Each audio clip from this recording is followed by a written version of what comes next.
Blog Talk Radio. Oh, it's time to get real. Oh, yeah.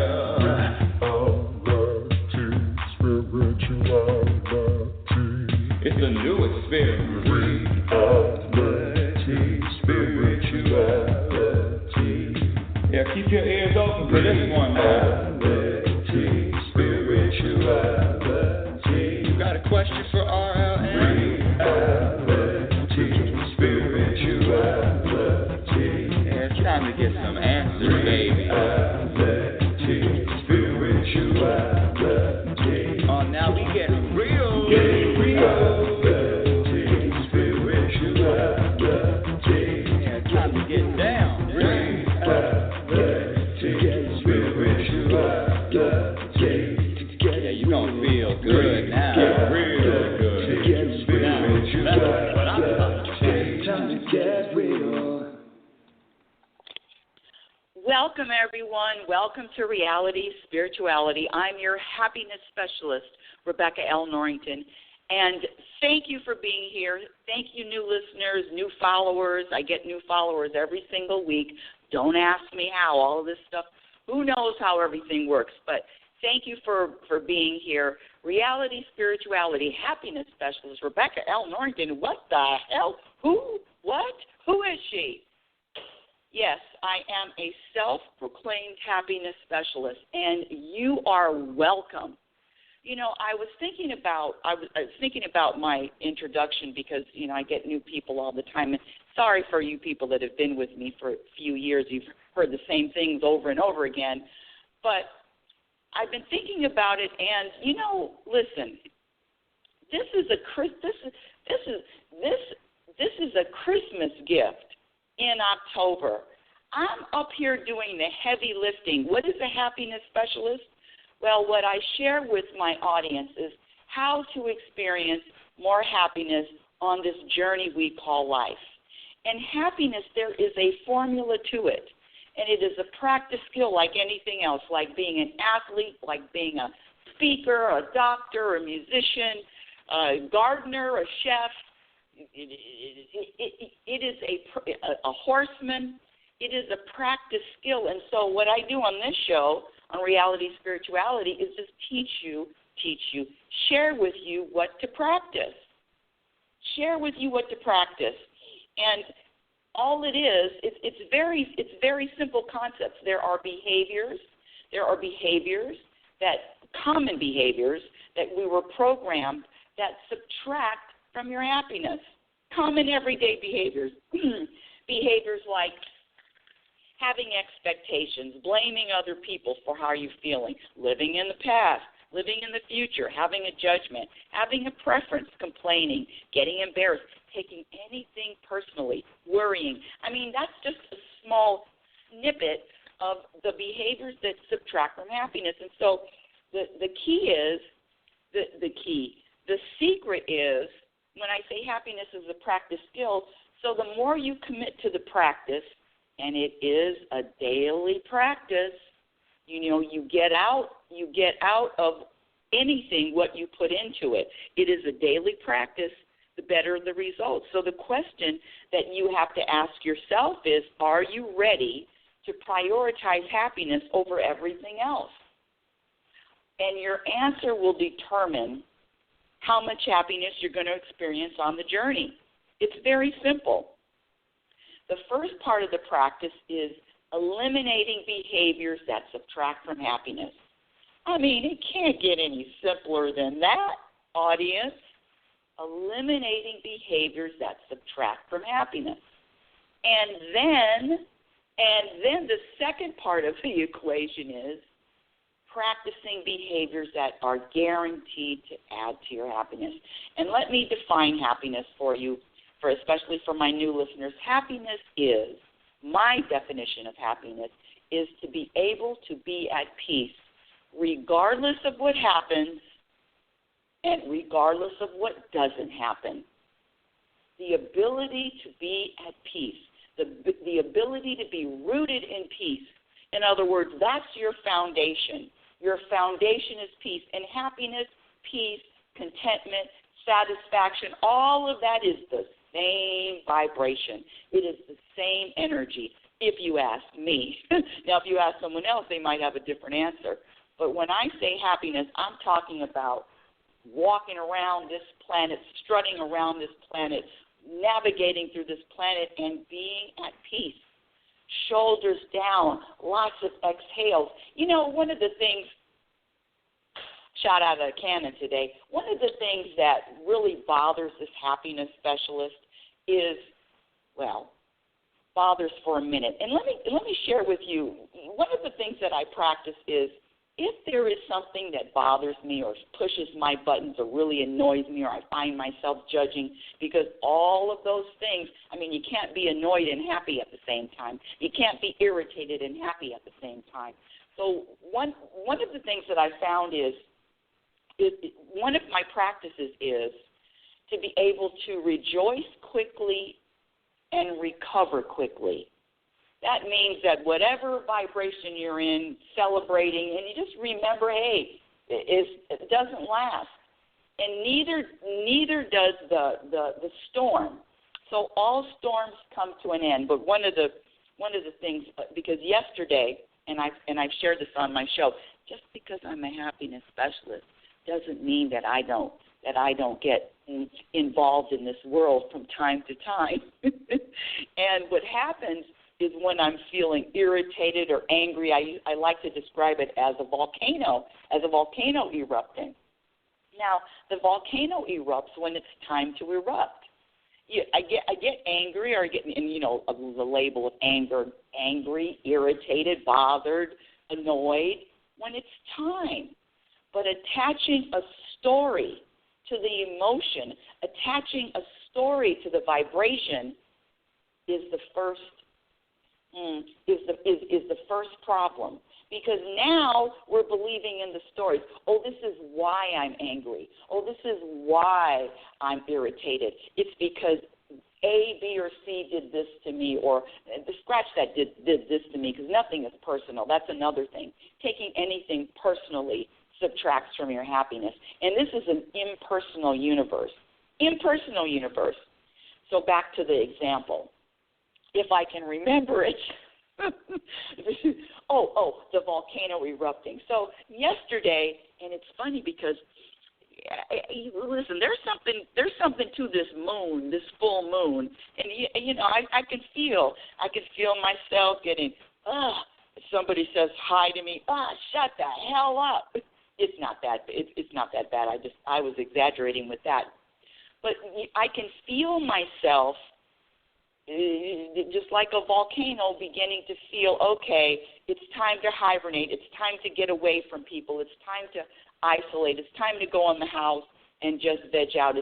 Because I'm telling you right now, when I'm out and about and I'm got this volcano going, and you know what I'm talking about. They call it just.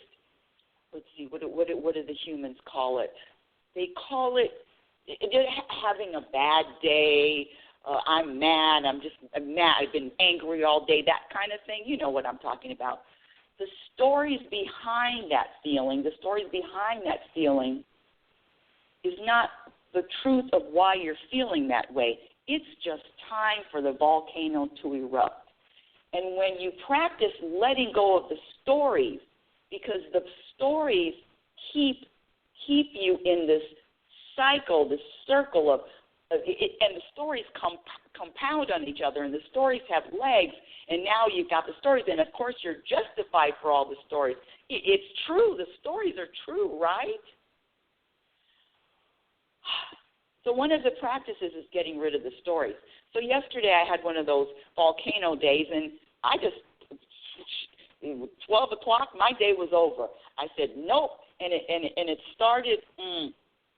It was so crazy. It started with water class that I teach on Saturday mornings, and I got a note not to give the lifeguards a nickname. I give everyone a nickname, not to give the lifeguards a nickname. And I was calling the lifeguards LGs. Hey, good morning, LG. Good morning, LG, for lifeguard. And I get a note that says that it's hurtful, be respectful. for calling a lifeguard LG. Now, listen, that's one of the stories. The truth is, for whatever reason, it was time for that feeling of irritation, anger, and annoyance to happen.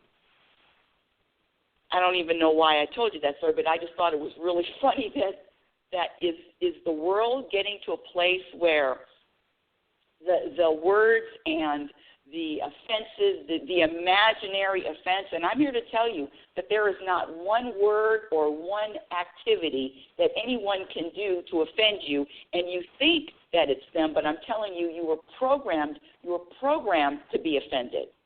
You were programmed to be offended over words because you were taught to be offended. And whatever you learn, you can unlearn. Let me get to today's topic. Did I give the definition of happiness? My definition of happiness is the ability to be at peace regardless of what happens and regardless of what doesn't happen. And I don't know about you out there, but I think being happy is the number one, because what about all these people that have everything but are very unhappy? I don't need to give you the list. I don't need you to give me the list. Anybody that displays anger and let's see, come on, you can't be angry and happy at the same time.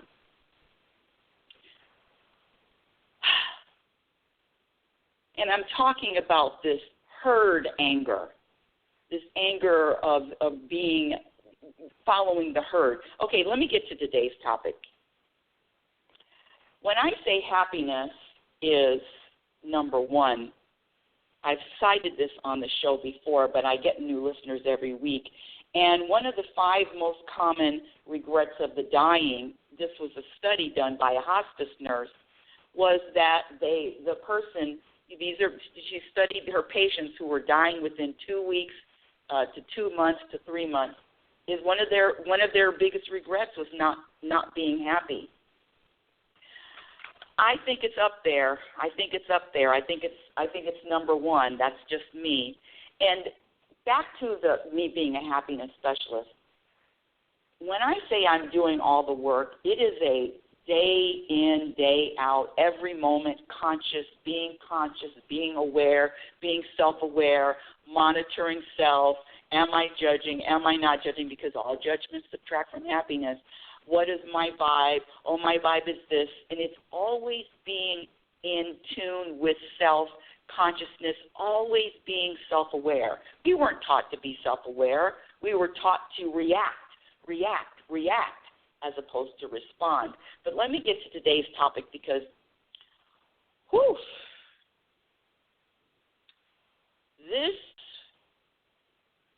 culture, whatever you want to call it, this time in history, and I'm only going to talk about the United States because I don't live anywhere else. Gee, that's stating the obvious. I don't live anywhere else, and even where I live, even in the United States, I haven't lived in every state, and every place is different. This place where I'm living now, it's a very small community. And it's totally different than when I lived in California most of my life. I've only been here, it'll be 3 years in Oregon, 3 years in, last week was 3 years. So it is a community that is night and day from California, totally different. So one of my practices is being open to all people, all possibilities. And the reason why is not because, oh, what a great person you are. No, it's not about me being a great person. It's about me wanting to be at peace with my life and myself. It's me prioritizing and making a commitment to being happy. Hey, that's number one for me. Everybody's got their thing, and mine is happiness. And so when I say I've done the work, I've got the answers to the test, people. I've got the answers to the test. You don't even need to take the test. I'm giving you the answers. I am giving you the answers to how to experience more happiness. And I don't care if you have health issues. I don't care if there's a death in your family. I don't care about the relationships. There are practices that when you practice the behaviors that add to happiness and eliminate the behaviors that subtract, you will be happier. That's it. And I'm giving you the answers. What a nice guy I am. I'm giving you the answers. Today's topic, cultivating hate. You know, I'm so bothered by, when I say bothered, I'm using air quotes. I don't know if you can see me, air quotes. So bothered by these people that spew all of this hate. And when I say I'm bothered, I'm saying that tongue-in-cheek because, quite frankly, whatever is happening is in perfect order. I was listening to a song the other day on the radio, top 40 station. I try to stay hip. I try to stay current with the songs. And there's this song. It's called F2020. That's the name of the song. F2020. People hating on the year 2020. People hating on this year. Now, listen, granted, this has been the most challenging, I'm not even going to say the most, but a challenging year.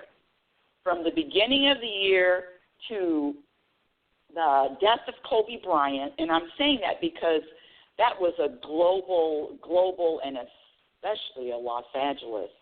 I mean, that energy and that town and that, there was a vibrational shift when that happened. It was felt all over. It's the same kind of vibrational shift when any big tragedy happens. Now I'm not comparing Kobe's death to 9/11, but that kind of vibrational shift and that kind of energy that just everyone is feeling. Everyone is feeling it. So a lot of energy here. Then we have this COVID, and then we have the lockdowns. And the lockdowns, you know what this whole COVID is doing? It is exposing people for who they really are. It is because you never know anyone until they're challenged.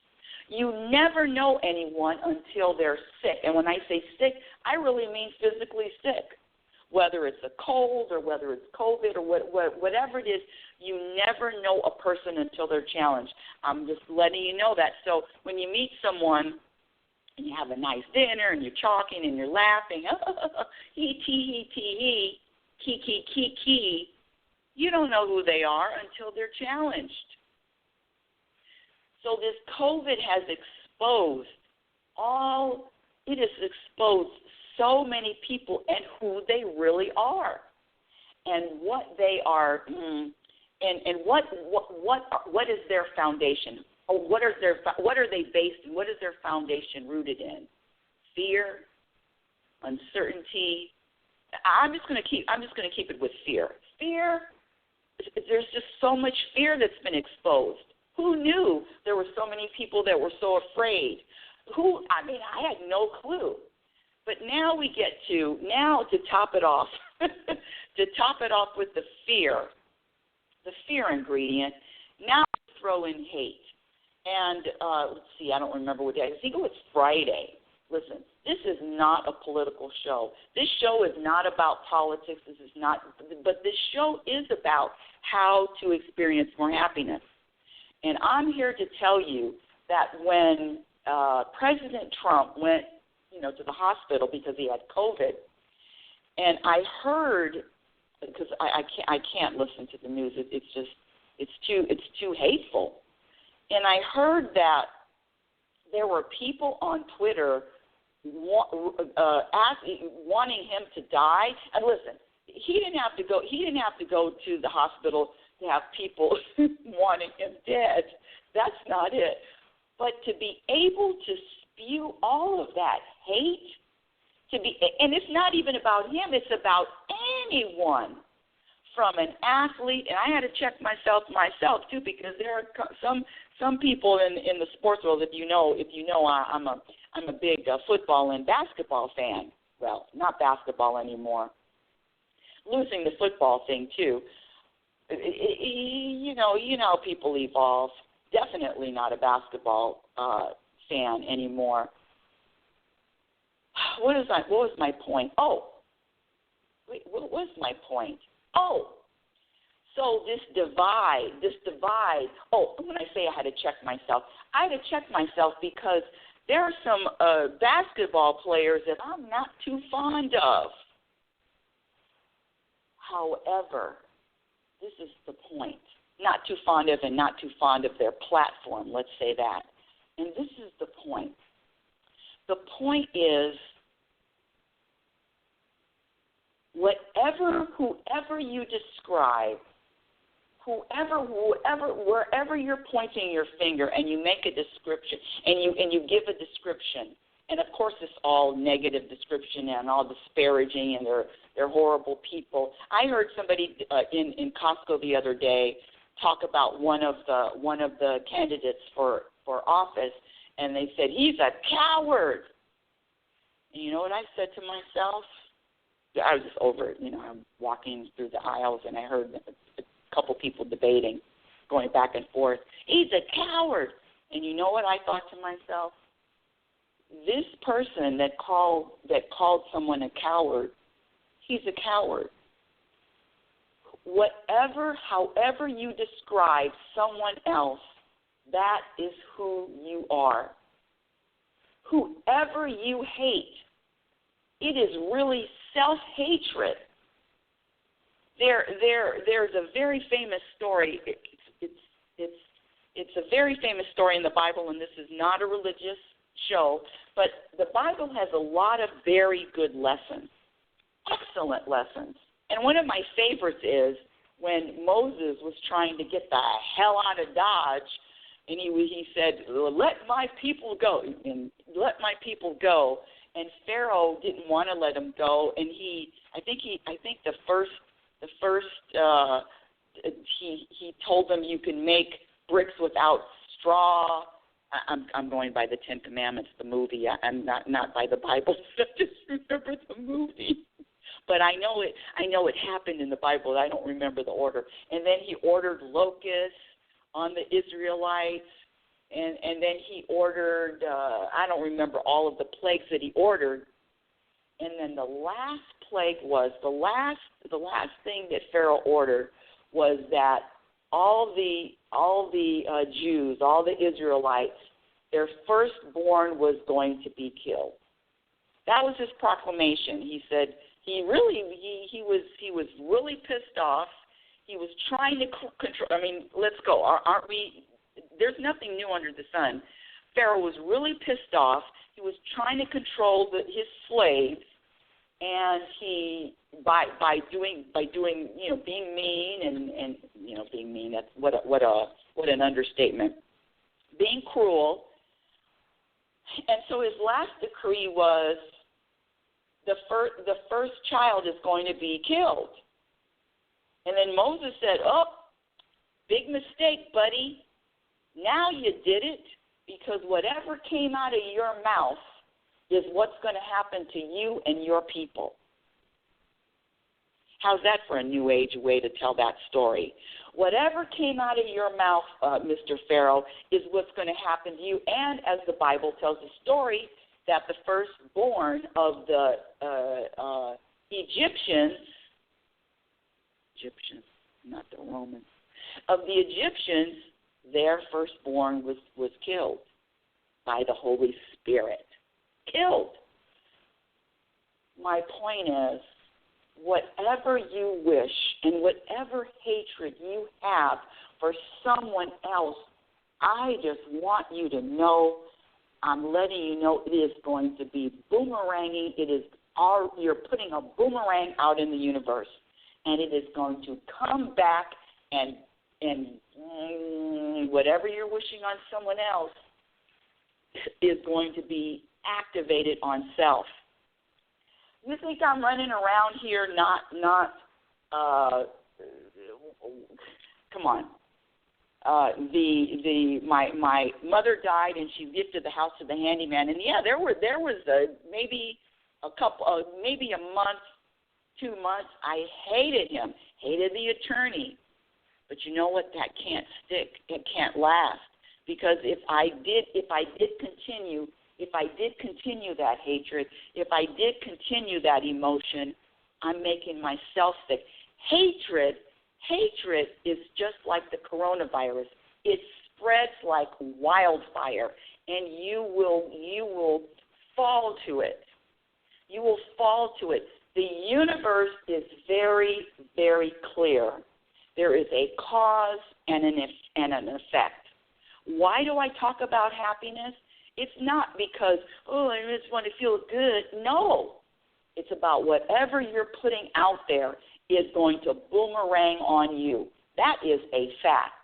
You know, they found this Saddam Hussein. Do you remember the guy that had more money, palaces, ruled Saudi Arabia? I think it was Saudi Arabia. I'm a really bad history person. Saudi Arabia. They found his ass in a hole, in a ditch, and then they hung him. What I'm telling you is, the people that hate, you are just like the football player. The football player's name is Plexico Burris. I don't know if you've heard of him, but he shot himself in the foot. Or in the leg. He shot himself in the leg. So when you spew hate and you wish hatred and you wish death on someone else, I don't care who it is, you are going to feel the effects of it. You are going to feel the effects of it. The other person doesn't feel crap. They're not going to feel anything. So my point is, whatever you spew to someone else, and however you describe someone else, and this was a hard one for me. This was a hard one for me. There's no way. These people are judgmental. These people are fill in the blank. Guess what, audience? Guess what? I was behaving the same way. And listen, you can get anything done. You can, without the hate energy is what I want to say. That hate energy is like drinking poison. That hate energy is a virus. You can take action without hating. You can assemble. But without the energy of hate. That energy of hate is drinking poison. I keep telling you. You know, and I shared with you the story from the Bible. Let me see. Can you be happy? Is it possible to be happy when you hate? It is impossible. And when I say happiness, I'm talking about a peace in your soul. In your soul. Hey, Nathan. I shared the story. This is a long time ago. Now I'm going to say it anyway. My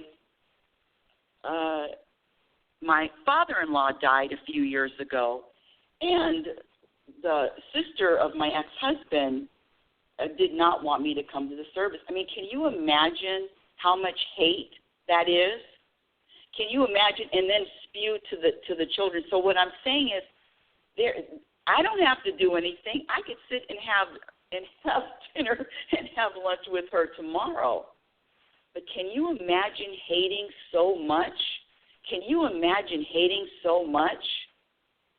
And all I'm sharing, just like I hate this blue jay right out here. No, all I'm sharing is that hatred for anybody. I don't care who it is, what they've done, what they've said. You are the one that is going to be suffering from it. You are the one that's going to be suffering. This hating this year, hating 2020, hating someone, wishing someone dead, you are the only one that is going to suffer from that. I'm reading my notes. Blah, blah, blah, blah. Okay, hate.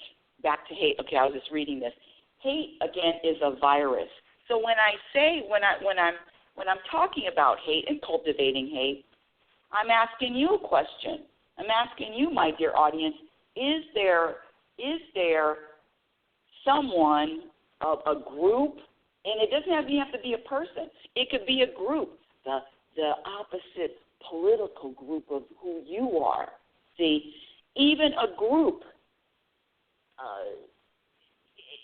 hate is hate is hate. It doesn't matter where you direct it. What matters is that it is killing and killing. It is a cancer in your own heart and soul. You think I want to sit around and embrace and love, and I can't. And when I say I can't, it's for selfish reasons. I can embrace people that would rather not see me prosper or say, let's just be nice. They have a dislike for me, a dislike. I mean, come on, I could name at least 5 right now off the top of my head. But I cannot give it back. Now, there were years and years, most of my life, I was giving it back. Oh, I hated with a vengeance, and I was proud and justified in my hate. But I'm letting you know that all of that is just going to turn around and boomerang and affect you. And you might as well just drink a cup of poison every single day. This cultivating hate because somebody is different than you. Now, listen, I'm not talking about having these people that are so different. This cancel culture, I'm not saying that you have them over for dinner or lunch, because there are some very core values. Very core values, and when I say core values, what I mean is I'm talking about people that are trying to control, no, I won't even say that, control. People that are trying to control and also trying to, how do I say this? Take away other people's freedom. See, that... What do I want to say? My point is taking away someone else, or trying to take away someone else's freedom, or look at someone else and criticizing them. Those are the people, and I'm telling you right now, I can be in the same room. I can even hug them. I can even have a conversation. But as far as inviting them into my core circle, because we don't have the same values. I don't want to control anyone. I don't want to take anybody's freedom away, unless, of course, there's a difference between rules and the law. There's, if somebody murders someone else, of course they're locked up in jail. It's a big difference. So I'm not taking anybody's freedom away unless they've committed a crime and taking anybody's freedom away. What I'm trying to say is there's a difference. And so those people that it's called compatible energy. I was fumbling a little, looking for trying to explain myself, but it's called having compatible energy. And there are people that are compatible with wanting to control someone else and wanting to take someone else's freedom. That's compatibility either. But I'm looking at that. I know that happens, but I can't hate them. I can't hate them, because hating is a vibration that does absolutely nothing but destroy, rot, cancer. It is a virus that spreads. There is no. Let me see. Is there anything good that comes from hate? Wow, what a good question. Oh, hold on a second. I think Nathan, yes, hold on. Is there anything good that comes from hate? What a great question. Welcome to Reality Spirituality, Nathan. What's the answer to that question?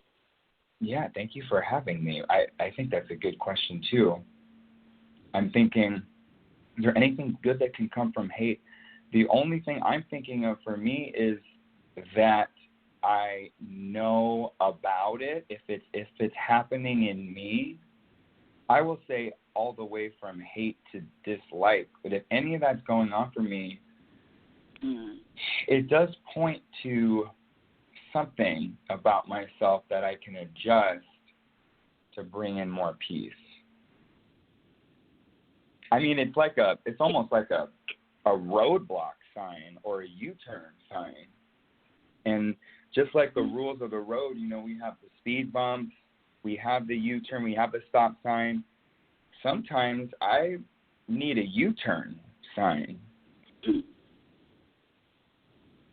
And that hate to me is a big U-turn. U-turn, red flag, stop, danger ahead.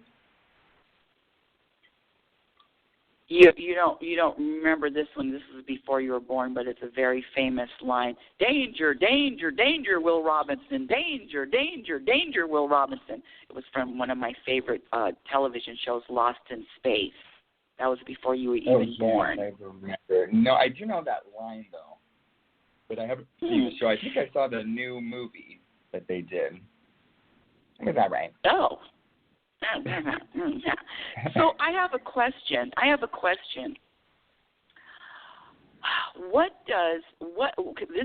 This is a question I'm asking you. What do I do with okay, you said U-turn, yes. What do I do with people that hate? The hatred is such a overtaking, powerful emotion that it repels me. It repels me. It's like opposite magnets. I go the other way, and then I'm also very aware if I feel that, and I can, and see, there's a variety. There's this, I could, because basketball, I have my favorites, and then I have people that are not my favorites. But even that is so, as you would say, so soft and so light that I can drop it in a minute, because there's something about hating and then letting go of hating and letting go for a moment or having that anger for a moment, 2 moments, 3 moments, or even an afternoon. But the ability to let go of it, the ability to not be attached to it, the ability to, okay, I hated this, and now I'm over it and letting go. See, that's another angle, too. That's another practice, too. I totally agree with that being a different practice, because I'm just thinking about what you said earlier. The word you used was cultivate hate. And to me, that means there is the hate and then it feeds upon itself. It's like you said, drinking poison. So it's almost like, yeah, we drink a poison and then we just drinking the poison, keep drinking it. That to me is cultivating it, which is different than drinking a sip and then putting it down. And I think that's the challenging part, is the putting it down. Once you realize, if you imagine blindly drinking something and not knowing what it is at first, and then just knowing by the taste, if it tastes like hate, then the next logical thing to do with hate/poison is to put that shit down.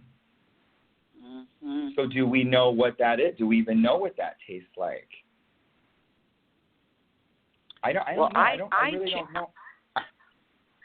I challenge anyone. I challenge you, my dear audience. I challenge you to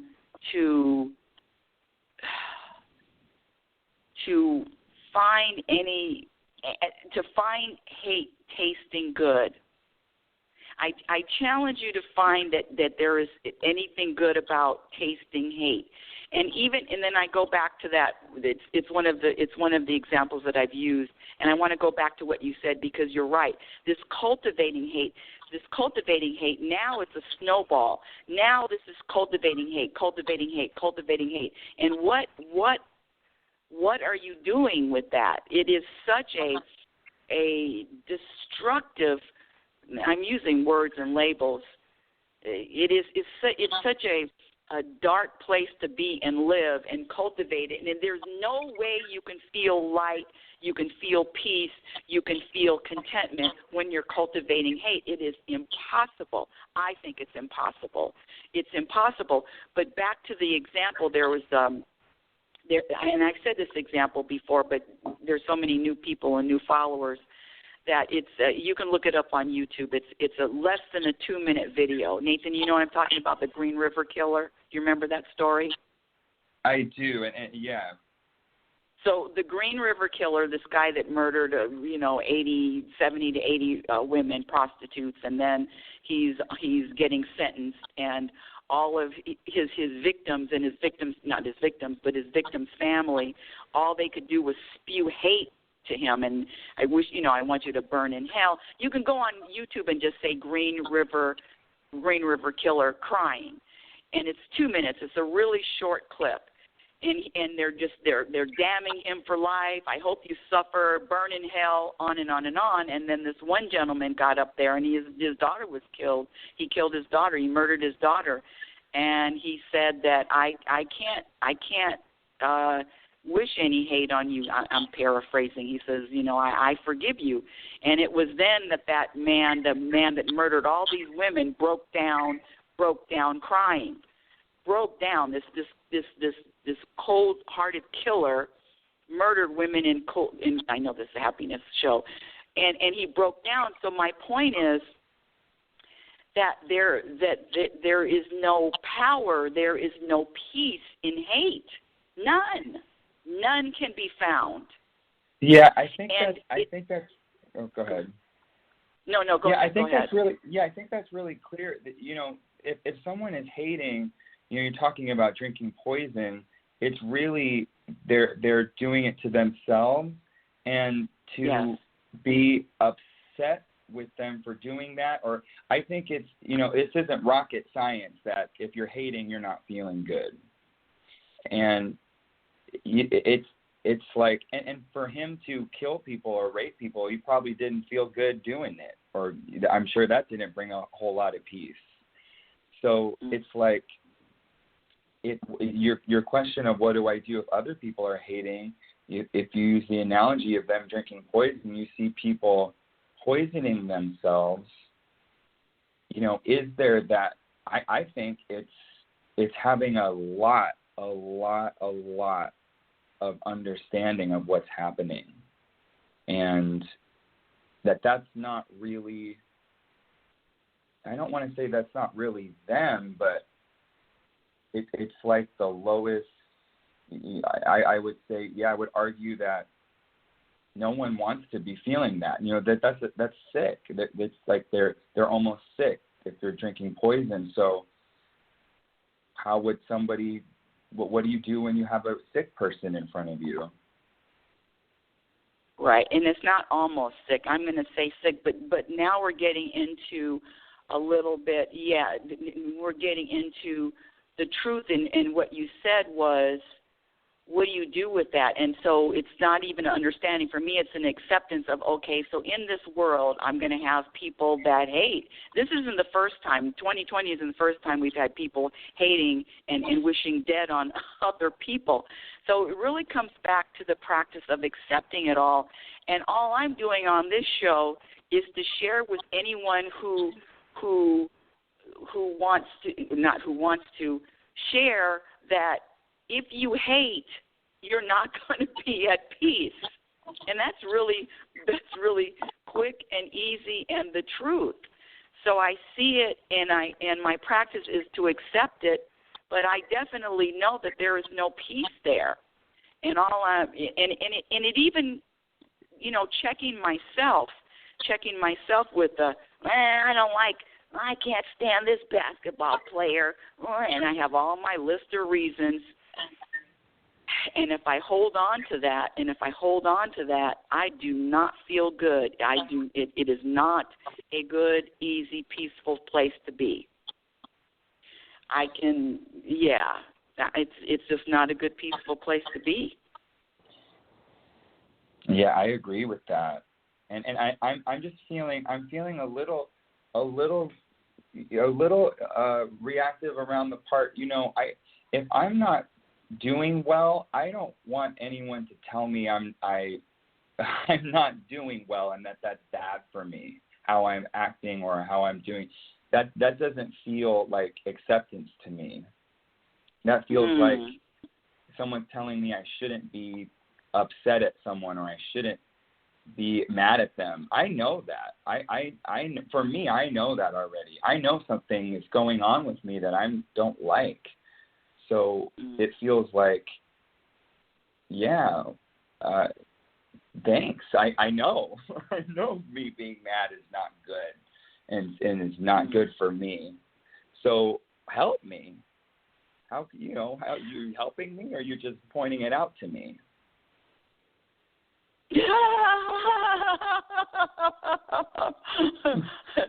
Well, again, the title of the show is Cultivating Hate, and let me say this. I am not here to help anyone unless they ask me, unless they call in and ask me a question. What I'm here to do is to share the reality, spirituality, what's going on in the world, and there is a lot of cultivating hate. There's a lot of cultivating hate. There's a lot of energy, of a lot of energy that is going on. But if there is a question, and the question is what's going on, like you said, I'm just going to speak for myself. If I'm upset or if I'm feeling a volcano for the day, one of the first thing I'm going to do is accept that that's what I'm feeling for the day. That's what I'm feeling. That's what I'm feeling, and to do what I practice, which is to hibernate, and that's that. Can you add to that? Would you like to? Yeah, I really like that, because now I'm hearing, what happens to you. It's a solution for self, and I can add to that by saying what I do. And I know you use the word hibernate. I like that word too, hibernate. I think when I'm feeling my volcano, when I'm feeling something boiling inside of me, I try to take a pause. And the pause always doesn't happen right away, and I don't know how long the pause is, but it's a moment to just stop what I'm thinking, doing, and just take a moment so that I can adjust. Because it feels like, when you say the volcano, what it feels like for me too is I'm just digging a hole, and I'm just digging it deeper and deeper and deeper until I stop digging the hole, and I say, okay, maybe I don't have to dig a hole deeper. Maybe I can actually start building a ladder and get the F out of this hole and change my perspective, maybe. I really like that word cultivate, because it to me that's I think of momentum. What am I fanning the flames of? Where am I going? What am I cultivating, growing? And which direction am I growing in? Well, see, this is another point that you just made, and is very, very important for this. It is just practicing self-awareness. Mm-hmm. Practicing self-awareness, looking in the mirror, practicing self-awareness. I mean, that's key. What I was also, it's either you are an individual practicing self-awareness, or no, that's not the true statement. But this herd mentality, H-E-R-D mentality,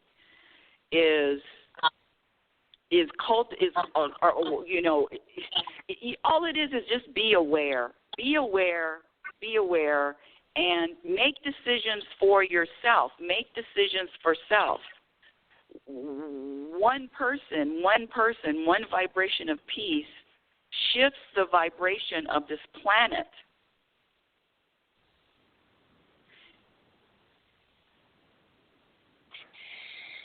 I'm into that. I mean, that feels like the only job that I have is myself.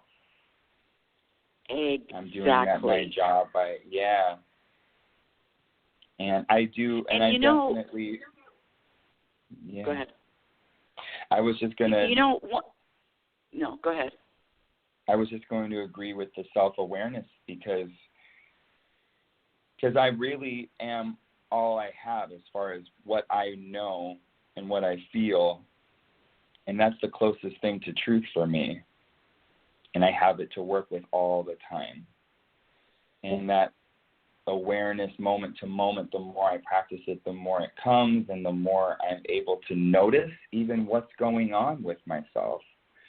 And that is really valuable to me. Because if I don't know what's going on with me or what I want to do next, then I'm a bit misguided. Mm-hmm. I feel misguided. Yeah.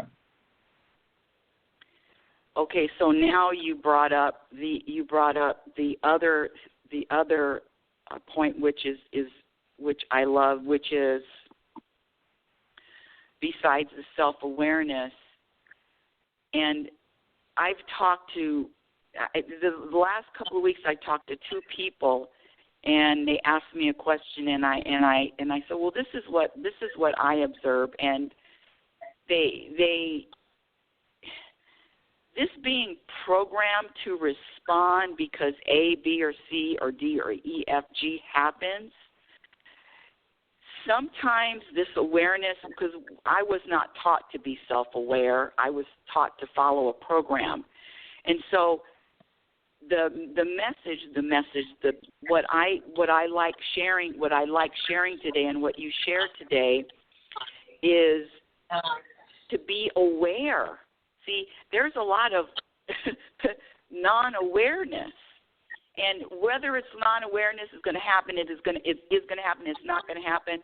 All this show is reality, spirituality is to, be aware, self-aware. You have the power. You are empowered to practice certain different behaviors than the herd practices. You can do something different. You can change. You can make a shift if you are inspired to, or not. So it's just a message of being aware of what your vibration and what you're doing. So I want to go back to that question you asked, which I thought was a really good question.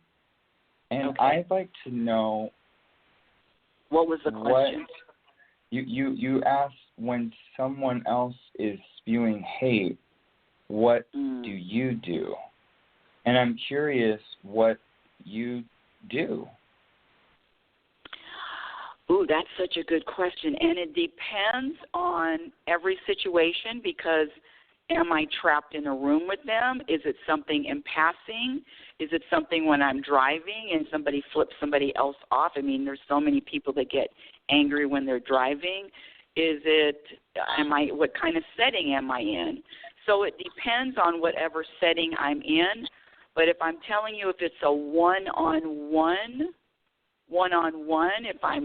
I don't want to say trapped, but maybe I'll refine it just a little bit. Just go a little even more. I'll take the people out of it, and I'll say, if you notice that energy or the vibration of hate, whether that, no matter where it's coming from, or if it's a perceived hate or wherever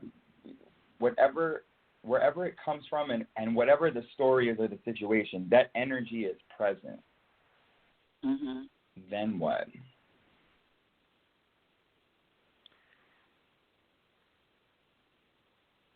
I am repelled.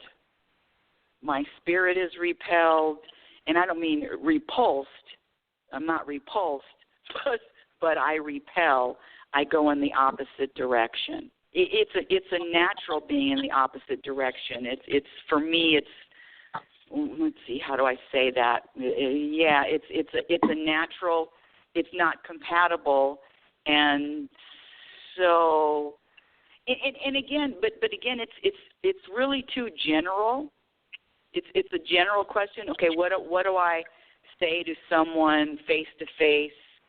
I can give you an example. I was face to face with someone, and they spewed some hate against.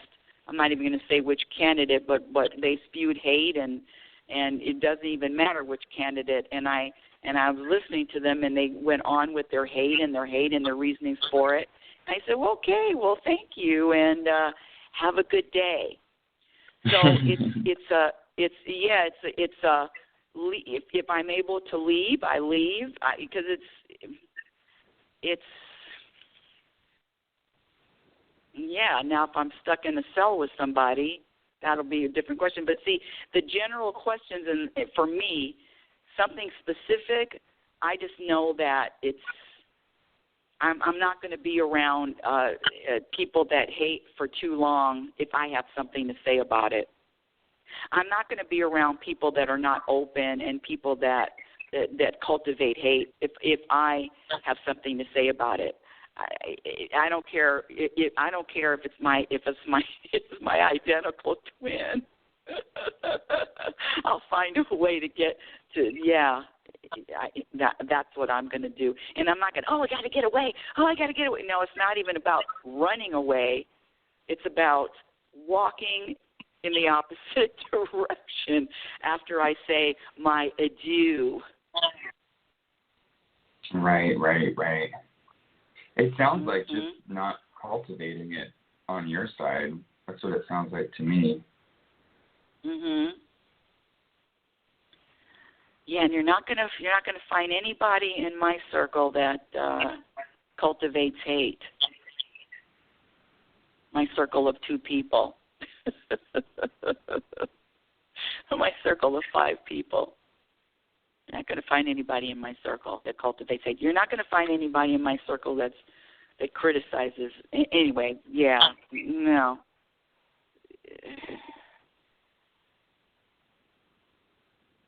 Any other questions? Yeah, because you talk. I do have a question on what you just said. Not anyone in my circle. So, because you talked about that funeral and not being invited or wanted or whatever that was. And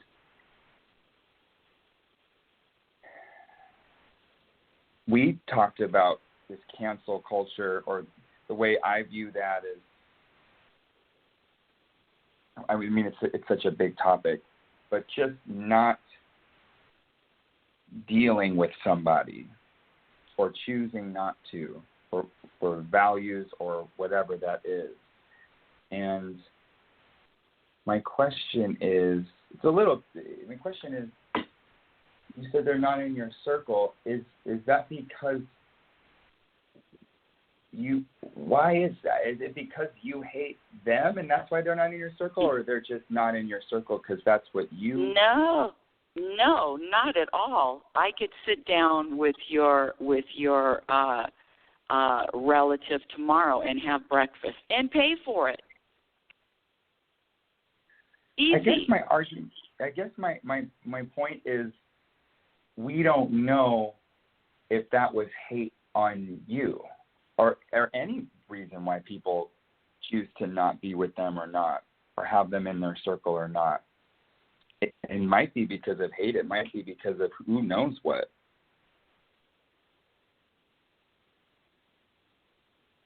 Well, I hear what you're saying, and I can even put a strong dislike if you don't like the word hate. But there are people that I know that have a strong dislike for me. Strong dislike. Strong. And I don't have to use the word hate, but if you know,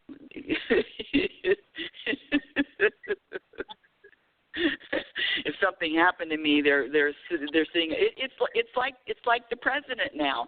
People that hate Trump, and it's not even a political show. People that hate Trump are wishing him death. That kind of thing. So the people in my life, there are some people in my life that have a strong dislike. But that does not mean that I have a strong dislike for them, because I can't. There's absolutely no way, because I'm shooting myself in the foot if I do. But but that strong dislike, and let me say this, that whole story about going to the service and not going to the service, the truth is I wasn't supposed to go to the service. Now, I could put it on somebody and say, oh, it was their fault that I didn't go. But if I really wanted to go, I could go. So that's another story. See how the stories get all woven in as to be true or not? But there is no story about a strong dislike. That's not a story. That's the truth. I'm hearing that. I was trying to, now that I'm hearing you talk, I'm trying to take out the story of why someone isn't in somebody else's circle. That's what I was trying to take the story out of. Okay. Is there a specific question? I don't have a question. I'm just thinking about. I'm trying to think of myself and people that I don't talk to, or that I'm not interested in, or that I just, like you said, compatible energy, and it feels like, I don't know. I don't want to attach that why they're not in my circle. I'm coming to, because I told you earlier this week with when I saw those hate things on Facebook, I really did have this reaction like, well, I don't like you either. And I coupled it with unfollowing them.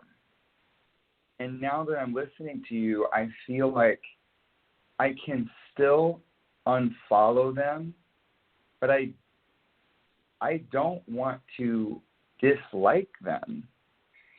And I think that would chill me out a little bit, because, yeah, I can say, okay, well, this isn't something I want to see on my Facebook, but I don't need to, just like you said, I can do whatever I want to do without that energy of hate. And it comes back to what you said earlier, because I don't want to do that.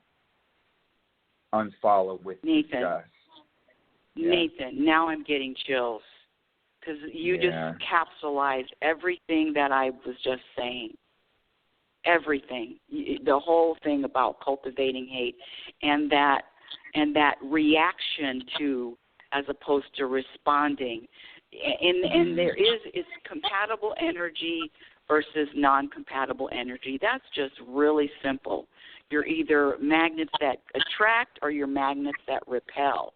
And so I cannot follow, I cannot call, I cannot engage in anyone that's incompatible with me, but without any kind of hate and dislike and it's the worst, they're going to get theirs. No, I can't do that.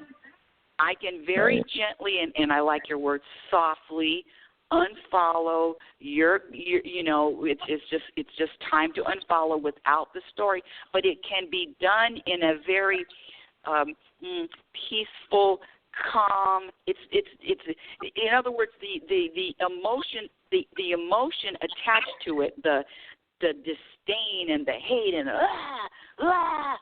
the rage, even a little mini rage is what I'm talking about. You don't have to do that. You don't have to feel that. You don't have to experience that, because it doesn't feel good to me. Now, if you want to feel it, if you want to, rage makes you shit. I mean, anger used to. Yeah, I'm all pumped. I felt great.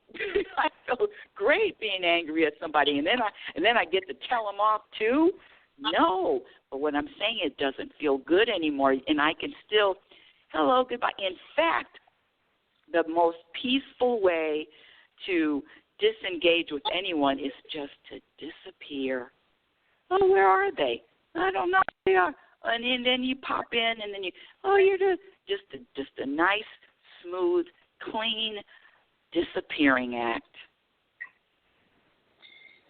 I'm really into this story. I can't stop thinking about attaching a story to it. I like that so much, and I like the I'm doing this because it's time, or I'm doing this because that's what I want to do, or that's what I'm inspired to do, and leave it at that.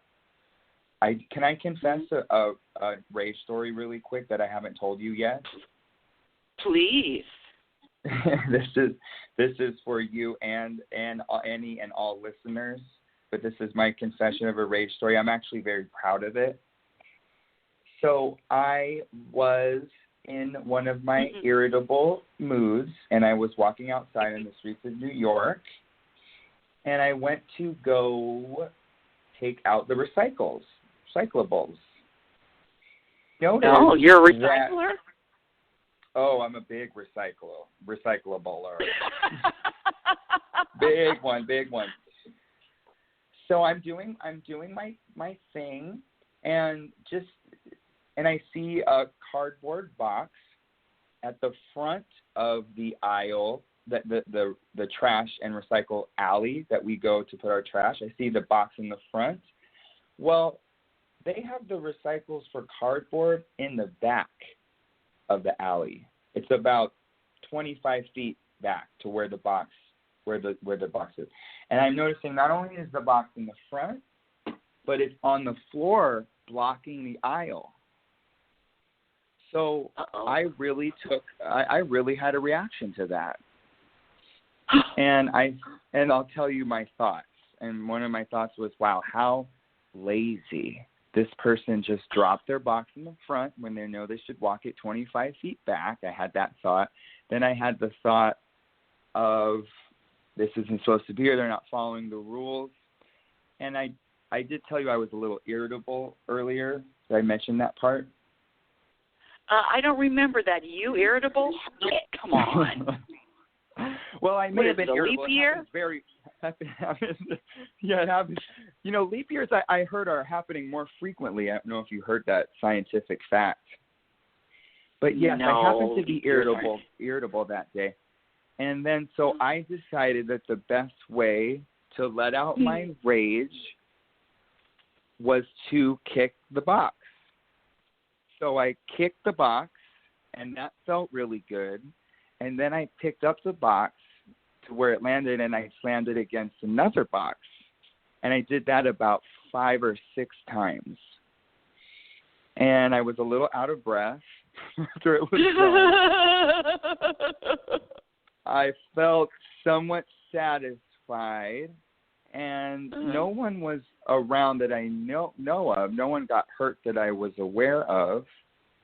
And then I walked back inside. And that's an example of a rage moment that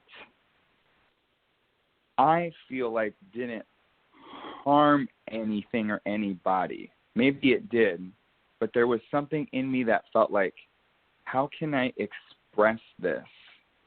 And when? I mean, it was a very quick decision, but let's just say I'm glad I did that to a box rather than to somebody who left the box. You know what I'm saying?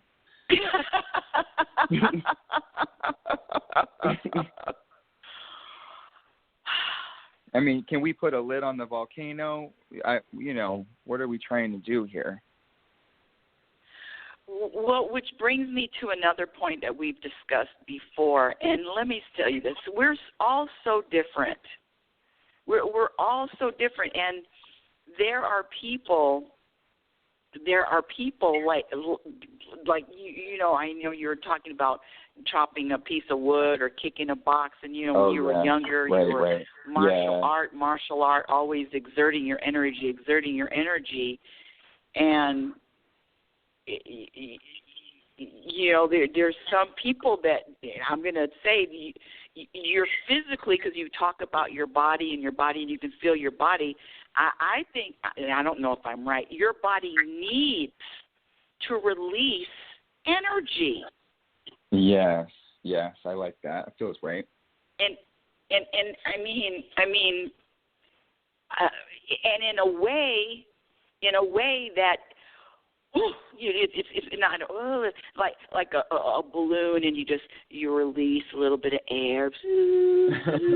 Right. No.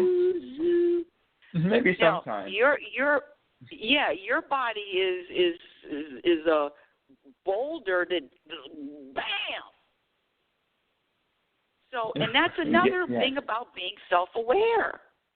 This self-awareness is key to finding your own individual peace and custom to you. Listen, I don't know. Is it too late to get in the MMA? That's what I'm saying. You know, the thing with MMA, I honestly, and this is the truth, I would love to get into a ring with somebody and just fight them. Just punch them and kick them and throw. Yes, I would love to do that. The only thing for me is I don't really want to get punched and kicked. That's why I don't do it. So then you now, would have to say there's. I was going to say, if they come out with padded, everything's padded, cushion, pillow MMA, now I might have to look into that. Yeah. That sounds like a lot of fun. I mean, really padded. Well, you wouldn't want to do that? You're not into that? No. What about verbal MMA? Would you be into that? I would. Well, listen. Most of my life, I was verbal MMA, but I don't have any claws anymore, and my air MMA is gone. Unless I'm in the moment. Right.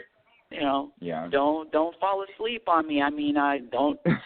I know. Yeah, I definitely know how to do it. Right. What? No, I like that. Listen, you may be retired, but that doesn't mean we forgot how to play. You know what I'm saying? Thank you. Listen, just because I don't ride a bike anymore doesn't mean I don't know how to ride it. Get it? I do get it. I do get it.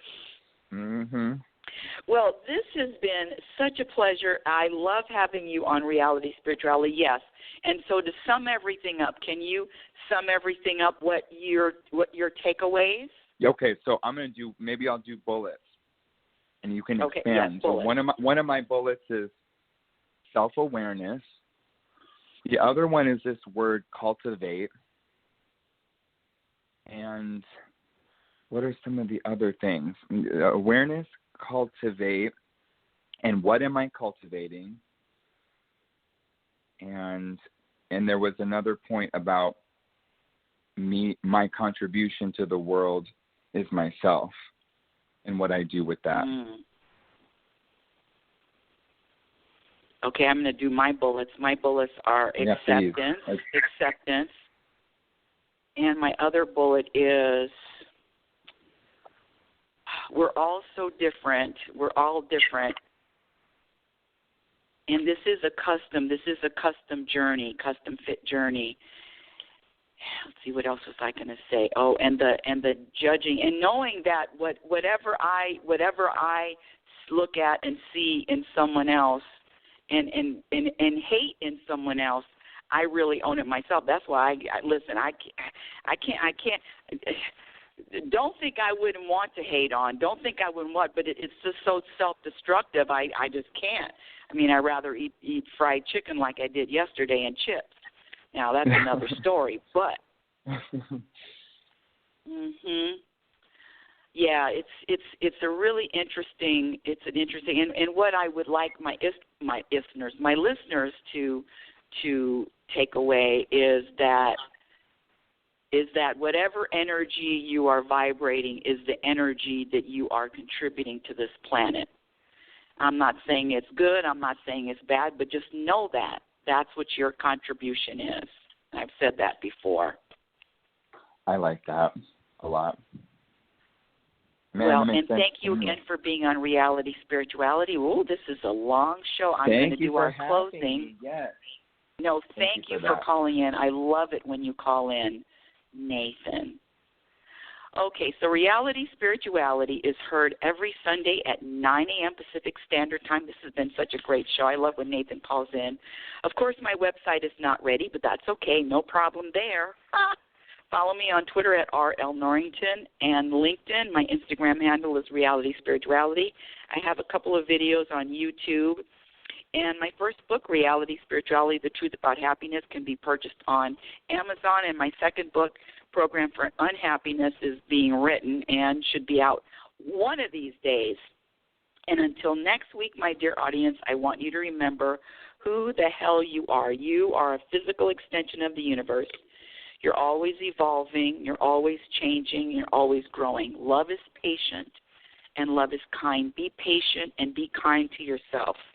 Remember, you cannot have a happy ending to an unhappy journey. You've been listening to Reality Spirituality with yours truly, happiness specialist Rebecca Lynn Norrington. Have a conscious week, and remember, happiness is a practice skill. Your experience in every moment will determine and reflect what you practice. Thank you for listening. Yeah. Oh, it's time to get real. Oh, yeah.